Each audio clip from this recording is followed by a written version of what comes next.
I came in the wrong entrance, so I don't have a microphone. That's what she said. Sorry.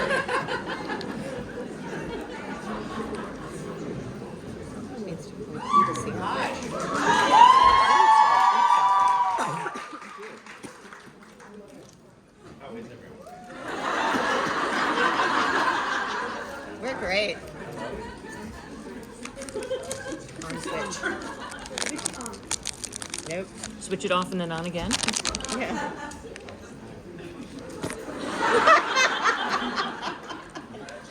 Okay. Okay. Oh, hey. Wow. How is everyone? That's nice to hear. I'm good. Who asked that? Oh, you. Hi. I'm good. How are you? Oh, okay. I'm okay. Well, it's nice to be back in Rome. Missed you all. Missed Rome. How many of you are here for the first time? Wow. Not that many. It's mostly senior citizens here. Hey. What? And people are like, eh, just the senior citizens in the front are like, hey, don't call us senior citizens. I'm just kidding. I'm old, I can say that. I'm about to start getting benefits from my age, like cheap movie tickets and things like that. So I can make those jokes. Would you like to ask a question? Hi, Misha. Hi, Good to see you again. good to see you. What was your favorite scene acting with Jensen?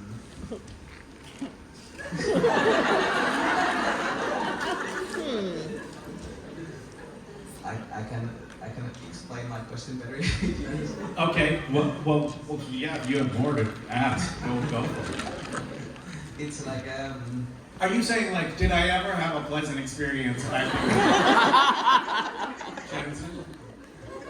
well, out of all those best moments, which one was the best? That's a different way to frame that.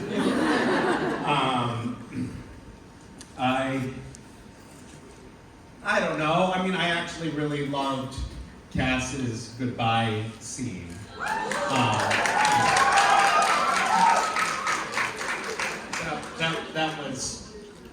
That was probably my favorite. Yeah, That felt good. Yeah, it was sad. You know, when you say I love you to someone, you want them to say I love you too. And that fucker just left me hanging. I like that one. Do you have a favorite scene between those two characters? Yeah, that's one of the best ones. It's really sad. Yep. But it was like you expect Dean to react. Yeah. So it was so sad, and all those interactions between Cass and Dean, they were so good. Like the long stairs and stuff as well. The long stairs? Yeah. Yeah, you were into that? Yeah. I think quite a few of us. Yeah. Okay. You know, most of those long stares, like everybody was reading into the long stares, these like long glances. Those were just us forgetting our lines. We were just like,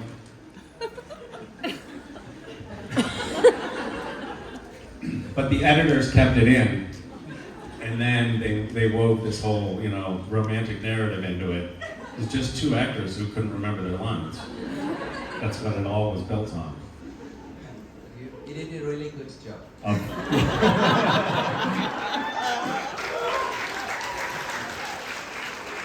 Are you asking questions over here?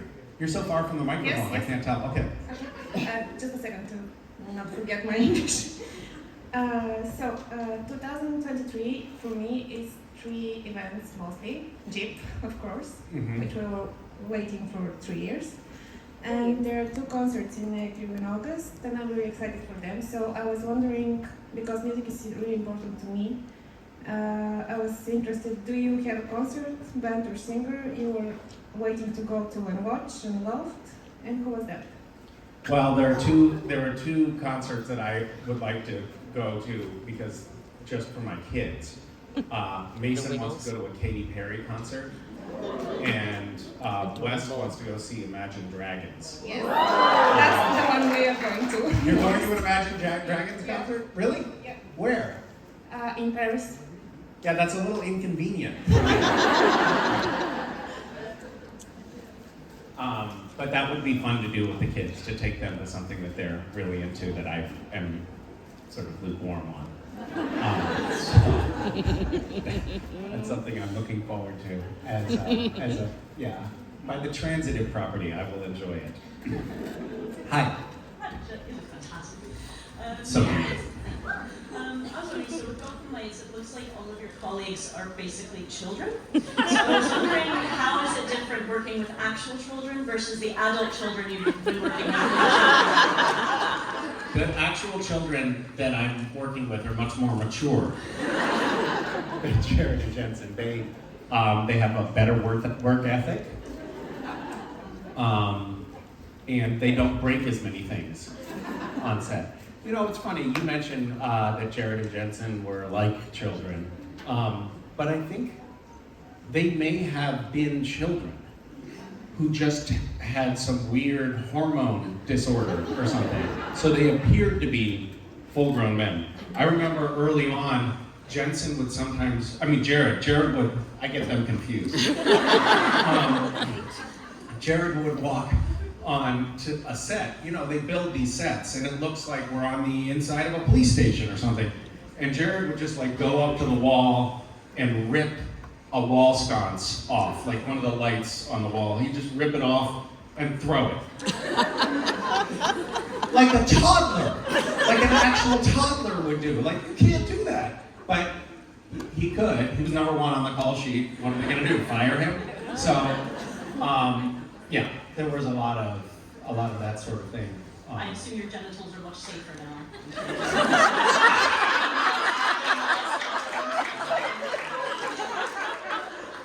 You always talked about how Jared was like... We're talking about children here. So, I think you have to be careful. No, it's actually true. None of the children that I work with on Gotham Nights touch my private parts. Thank you for bringing that up. When I do publicity for the show, I'm going to start doing publicity soon for the show. I'll mention that in interviews. Like, one of the other great things about working on the show is that no one touched my genitalia.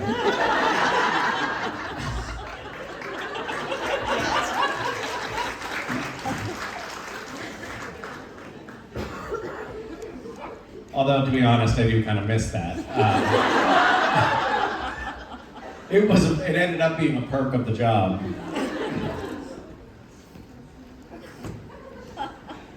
I'm sorry. That's okay. Hi, Misha. My name's Aga. That's my first time here. I'm a bit nervous. Hello. I've got a question about... Wait, what did you say your name was? Aga. Aga, hi. It's really Agnieszka, but I don't want to touch you with that. Agnieszka. Yes, brilliant, thank you. I've got a question about Wes and Mason. Okay. Obviously, growing up real quick. What kind of, how much of yourself do you see in both of them? Both good and bad? Like, how much they, like you? In that way? I don't think that there's any bad. I'm not sure what you would be referring to there.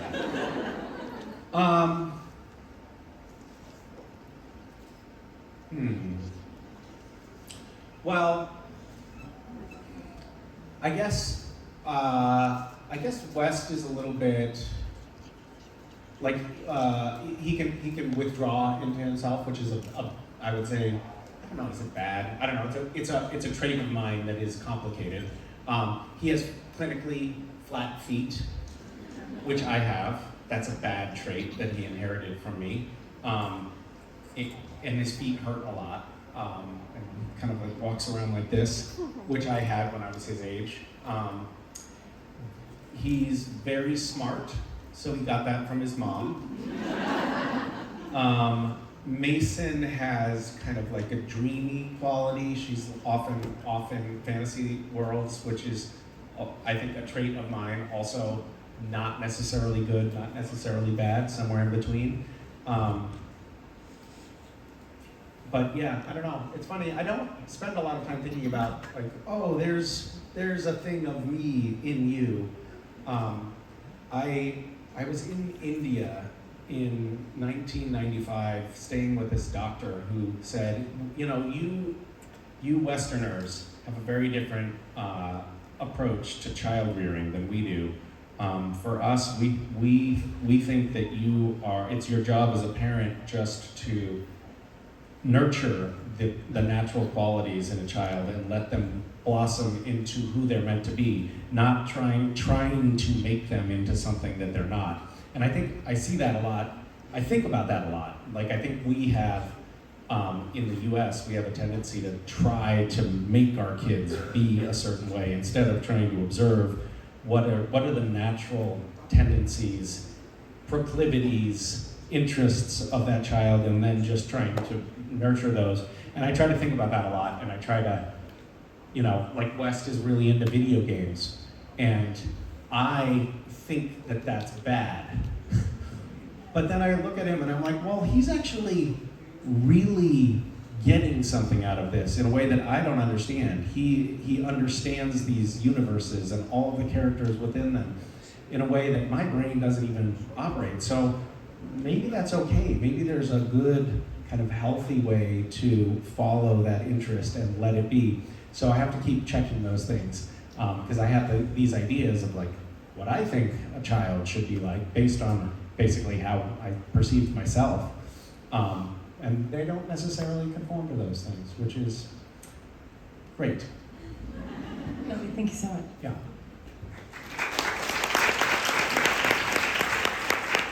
Hi. Hi. My question is, do you have a favorite poem, either that you wrote yourself or just in general?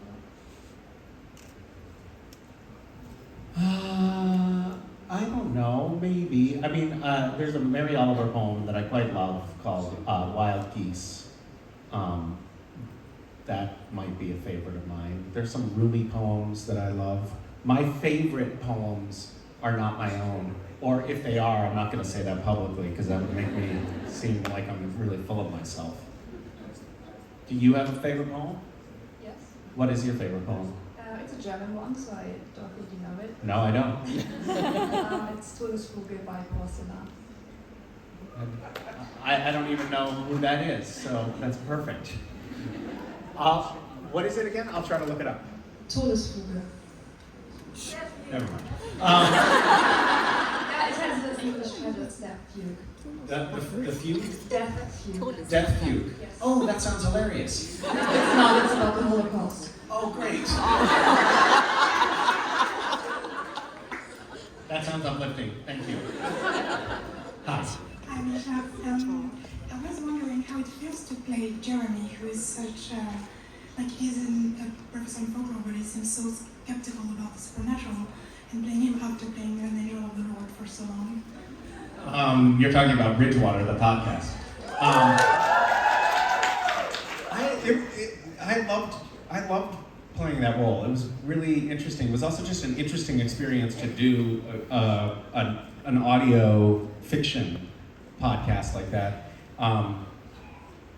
because you get to do so much material so quickly that it actually ended up feeling more real to me than when there's something about the process of doing television that you have to stop and start and stop and start so many times that you can't quite get into a flow with it. But if you're doing just sitting in a sound studio, you can record so much material in such a short period of time that you start to get into a flow, and so I loved it.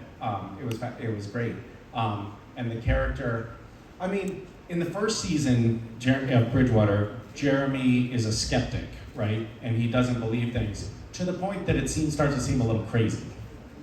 Like, I think we pushed that a little too far in the first season. It was like, come on, dude. It's obvious there's supernatural things happening here. But in the second season, I think it ends up being a little bit more grounded, ironically, because he accepts the fact that there are make-believe monsters all over the place. I guess that doesn't make sense, but that's okay. Thank you. Thanks. Hi. Hi, good to see you again. If Cass were to make a mistake for Dean, what songs do you think he will add to that mistake? If Cass made a mixtape for Dean? Yeah. Oh, I think it would probably be a terrible mashup. Like music from all different kinds of genres. They wouldn't go together well at all. They would all be sappy, sort of teen romance themes. Yeah. Do you have a Cass for Dean mixtape? I think he will add maybe some rock songs, like maybe I Was Made for Loving You, and then maybe the cheesiest, sappiest song that maybe I will walk 500 miles by the... You know which one? La, la, la, la. You know what? Yeah. You won that round. Good work. Thanks. Hi. Hi, Misha. Hi. First of all, I miss you so much. Oh, nice to see you. I'm really nervous. One second. Okay. And Thanks for getting that out of the way. I was wondering if you can tell us what Cass is doing these days in heaven. I don't know what Cass is doing. I haven't been in touch with him. He doesn't write, he doesn't call. You should pray to him. I should what? Pray to him. I should pray to him. Maybe I'll do that. You know, it's interesting. I haven't had any dreams about Cass. That's weird. I have a lot. You have a lot of dreams.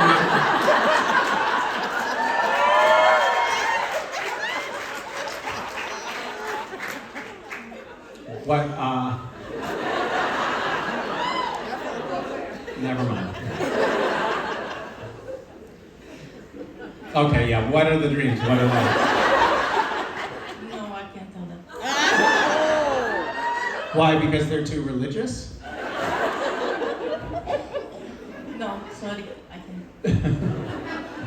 Some other thing? Oh, okay. Maybe tomorrow. Okay. Tomorrow you're gonna get up and share your Cass dreams? Yeah, maybe. Well, that's something to look forward to.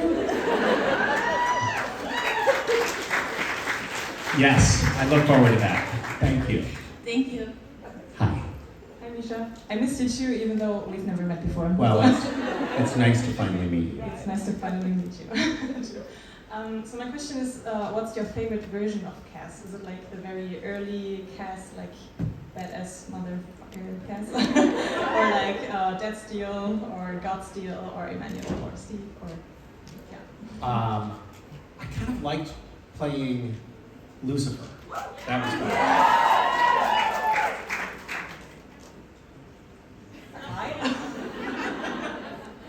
Mark Pellegrino told me that that in every scene, when he was playing Lucifer, in every scene he looked at the other character and he thought, I either want to kill them or fuck them. And so that was the, I'm sorry, that's what he said. I don't use language like that, but Mark said that. And so that was a fun thing to play on, you know, when we get on set. And it turned out when I was playing, it was all fuck. I'm sorry, everybody. I don't know. I'm tired. It'll never happen again. Yeah, thanks. Okay, good. Hi. Hi. As you published a book last year about poets, I was wondering, do you have any advice for aspiring writers? Or like, could you tell us something about the process?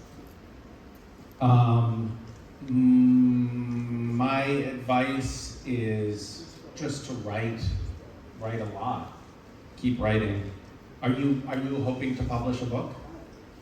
Yeah, I've been trying for many years, but every time I like give up on a certain idea and I start with a new one. So you almost finish your books and then you start new books? Yeah, nobody ever got to the end. Well, maybe finish your book. Yeah, that's the goal. But you know, you could always get a publisher to publish a book. If you give yourself a deadline, then you just have to, you know, you can share the first few chapters with someone, and if they're going to publish it, then you're under the gun, and you have to finish it, right? Yeah, that makes sense. Now we could just give you an artificial deadline. Okay. By JIB next year, Okay. we need to see that book Perfect. Thank you. with a final finished chapter. Thank you. Hi. Hi, I'm really enjoying Bridgewater and doing my best to visualize what is happening. But when it comes to the artwork that could accompany it, has there been any talk about making concept art available about what that was the intention for us to visualize when we were seeing, say, the scenery or anything like that? No. Well, if you ever do, then I'll definitely look for it because just in terms of visualizing scenery, I don't think it's my strongest point, but it would be great just to see exactly what Bridgewater is meant to be or all the interesting creatures. Sounds like maybe you should watch television rather than listen to radio plays. My mother came out to visit while we were recording the second season of Bridgewater, and I live like an hour and a half out of LA, but she flew into LA, and I was recording in LA, so I had a taxi bring her to the recording studio, and she sat in the director's booth while I was in the recording room. There's a big glass, it's glass in between the two rooms, so she watched me record for a couple of hours, and then we were driving back home afterwards, and she said, so you were just like rehearsing in there? And I was like, no, we were actually recording. And she said, oh, so that's gonna be the final product? And I said, yeah, that's it. I mean, I guess they'll edit it a little bit. And she said, I don't know, Mish. I don't know. Supernatural looked much more interesting.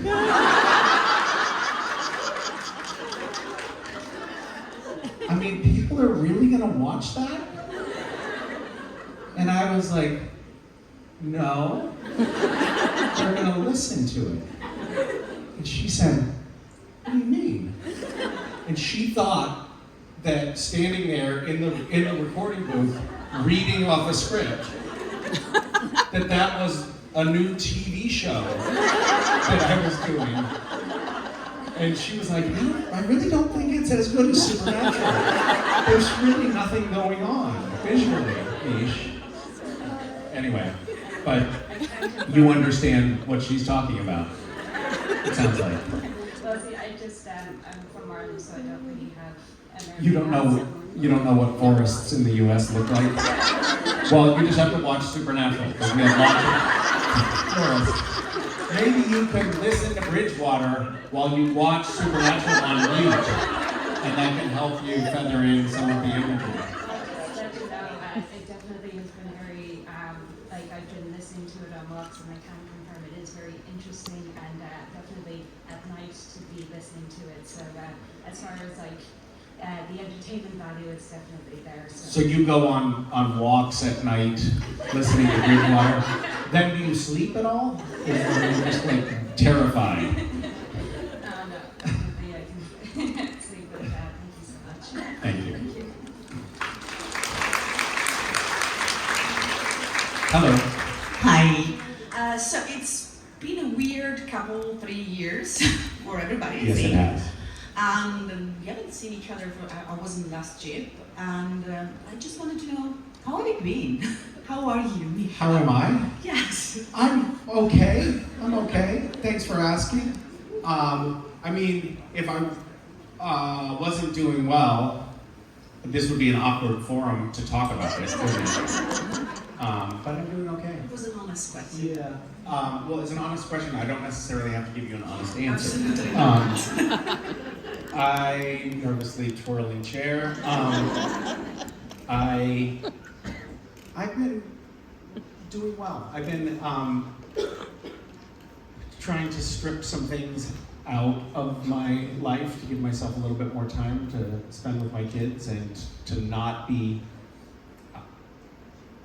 when toward the end of Supernatural, my life had gotten so busy that I couldn't really do anything with full attention because I was just so stressed by the mountain of things that I had to take care of and wasn't sleeping enough, and it was a challenging phase.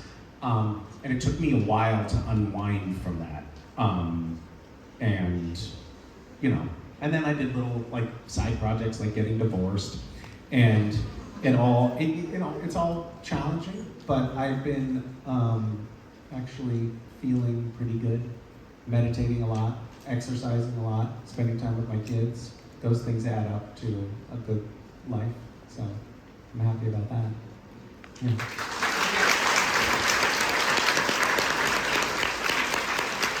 Hello. Hi, my name is Jeremy. First time here, so yeah. Hello. I don't know if someone already asked you this, but I wanted to know, who's your favorite antagonist from Supernatural? Who's the most interesting and developed antagonist in your opinion? Probably Sam.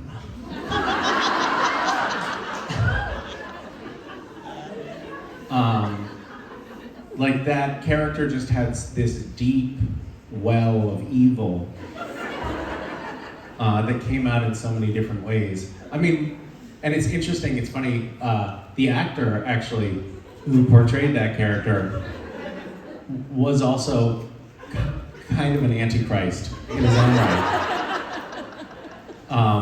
Which I could see why they cast him in that character. Is that satisfying for you? Okay, is that what we're doing? I mean, I think Mark Pellegrino's Lucifer was pretty epic. He just did such a great job with that character. I mean, you see that and you understand why he works all the time as an actor. He's just a great actor and brings so much nuance to each scene and every performance. I think I'm gonna go with that. Yeah, thanks. Did you have a favorite? Jeremy? Is that your name? Yeah. Did you have a favorite? Well, there's a lot. There are a lot. I like a lot Lucifer, and ironically, I like Sam as an antagonist in the early seasons. I think it's an interesting. Soulless Sam. Soulless Sam. What? Soulless Sam? Oh, Soulless Sam. Is that what you're talking about, or just Sam? No, Sam when he was just younger. Sam. Yeah, at the beginning of the series when he was beginning to become evil. And yeah, just in the beginning of the season. Yeah. Right. Yeah. Okay. Got it. Thanks. Thanks. Hi. I wanted to ask you if, during COVID break, people did a lot of stuff in their house, and the windows were suddenly clean. And I wanted to know, is there something that you discovered for yourself to be more creative, or a skill, or something that you finally did that you never had time for? I built a trebuchet. A what? I built a cat. So during the beginning, don't look at me like that. It's perfectly normal. I just don't know what a trebuchet is. It's English is not my native language. When the pandemic started, yes, we were living in a house on a bluff. Do you know what a bluff is? No. A rise, a berm. I'm trying to think of other hard words. A small hill. Heap. Yes. Yes, it was a heap of earth. So Bluff is like, it's right on the water. So it was near the ocean. It was on a bay, so it was overlooking a bay. It was a steep little cliff that came down, and then right below there was a train track. So the freight trains would go by. And so from Bellingham, right? in Bellingham. So from my porch, if fruit went bad, I had a rule in the house: you do not throw that out, or you don't put that in the compost. You put it in a special bowl. We had a special bowl for throwing at the train. Because when the train goes by, you could throw rotten fruit at it and it would splatter on the side of the train. And It's it a was nice effect. very satisfying, and it was also a good way to decorate the trains. But then I thought... Very friendly for the environment. That's right. That's why I was doing it. And so then I thought, but this is so small, why not build a catapult? Now I know what a trebuchet is. A trebuchet is kind of a catapult. Yes. So anyway, we built this fairly large catapult that was counterweighted by 2 giant 10-gallon jugs filled with water. So it really, you could throw something quite substantial. I hit the train one time with a watermelon. Then It's pretty strong. Yeah. Watermelon. But it was still, it splattered, it was good. Yeah. Anyway, that's what I did with my pandemic. Okay, thank you very much. Hi. Nice to meet you again. Yes, it's been too long. Yeah. So I was going to ask, what was your favorite convention moment so far? And if it's too much to choose from, maybe your favorite JIB moment so far. Favorite JIB moment this weekend or ever? You're talking about ever. Yeah. I don't know. I think there were a few moments. Jensen and I have had fun at panels here. There were a few times when I was in the India-Russian. I had some weird accent. We had a resume off where someone dug up our old resumes as actors, which was mortifying and kind of hilarious. And then there were also some more traumatizing moments, like when Jensen took off his pants on stage. Didn't you act out of fan fiction too? I'm sure we did. Did we act out of fan fiction? You did when Harry Met Sally. You did when Harry Met Sally. Shit. Even better. I'm sorry. Thanks. The apple juice is false, so. Yes, that's right. Thank you. Hi. Hello. I have a question about Bridgewater. I'm a huge fan of Lauren Chickens, and so I was wondering how it is to work with her. Do you get to actually work with her directly? No, she doesn't. She won't speak to the actors. Lauren Chickens. We had an awkward experience because we were all on a Zoom together, and I looked right at the camera and said, "Hi, Lauren," and then her assistant said, "Please don't look at her in the eyes." She's very difficult. I hear something. Yeah. Okay. She's wonderful, and she was so. I can get under the hood. I can get into the weeds on things. So I had lots of notes on the scripts, and then we had a conversation about season 2, going over the scripts, and it was an exciting, creative brainstorming session. And she was. Some writers can be very much you know what? It's set. And she was oh, great idea. And we had this playful, creative interplay. And she's been so gracious about everything, and she's almost it seems like she has no ego, which is a remarkable trait. It's she's just happy for it to be out in the world, and I think she's a great writer. She's very talented. We had a moment when it looked like they were going to turn Bridgewater into a TV show. And I was but Lauren has to be the writer, because she's oh, I don't know, I haven't written for television. I was you're a better television writer than most television writers. So I think she's a great writer. She writes great dialogue and created a great arc for the seasons. There's a reason it won Best Fiction Podcast last year. Congratulations. But I will pass on the message to her that she should more specifically describe the scenery for people. Trees. There are trees. They look just like the trees in Supernatural. We could just have a narrator in the background, the scenery narrator. Just whispering behind the dialogue. So imagine, as you're listening to this, imagine that there are some dark pine trees in the background with fog hanging over them. And in the distance you can see a 1967 Chevy Impala whizzing down the road. Okay, I've been getting this hand motion from the wings for some time. The people that are giving the gesture are starting to look tired, so I'm going to leave now. Bye.